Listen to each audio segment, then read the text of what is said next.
Greetings, humans. This is Michael Herrick with HIPAA for Humans, realistic cybersecurity advice for healthcare. When we conduct a HIPAA risk assessment for a healthcare company or a health technology startup, social engineering frequently appears among the more serious risks that we identify. Social engineering is very much a current threat out there today, and a number of cybersecurity attacks start as a social engineering attack, and specifically as an email phishing attack. Scammers sending fraudulent emails to your employees trying to induce them into divulging passwords or other sensitive information. Great number of cybersecurity attacks, ransomware attacks, HIPAA data breaches start out as simple as an automated phishing attack against your employees. And so phishing simulation training has emerged in recent years as a standard control that lots of organizations are rolling out to improve awareness and train employees about what these phishing attacks look like, and train them how to recognize them and spot them by sending simulated phishing attacks to your own employees.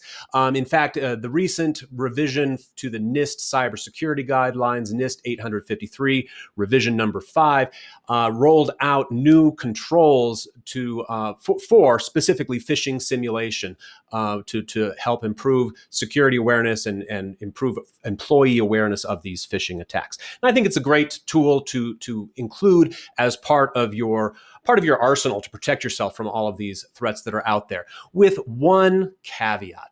I think it's really important to, if you're going to roll out phishing simulations for your employees, to do it with the right mindset and to do it with the right expectations for leadership.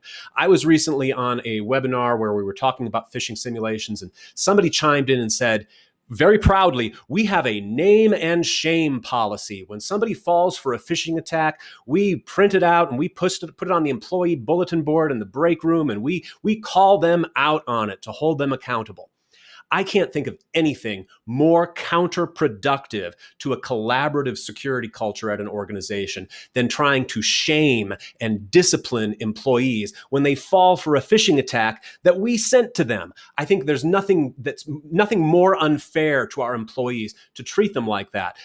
These phishing simulations should be for building awareness and training and learning and recognizing that people are going to make mistakes. They are going to fall for these phishing attacks. And what you want to see over time is you want to see improvements. You want to see overall improvements, and you should be looking at the results on a general level for the entire employee population. I don't think you should be singling out individual employees. I don't think you should be disciplining them, and I don't think you should be shaming them publicly if they fall for one of these phishing attacks.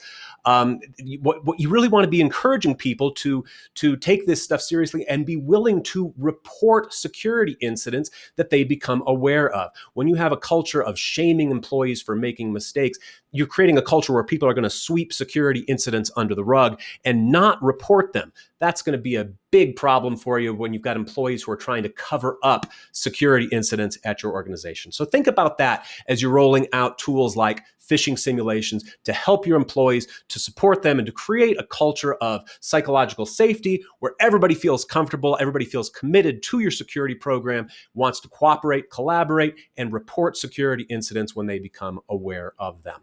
I'm Michael Herrick with HIPAA for Humans. Please join me every Tuesday for more realistic cybersecurity for healthcare.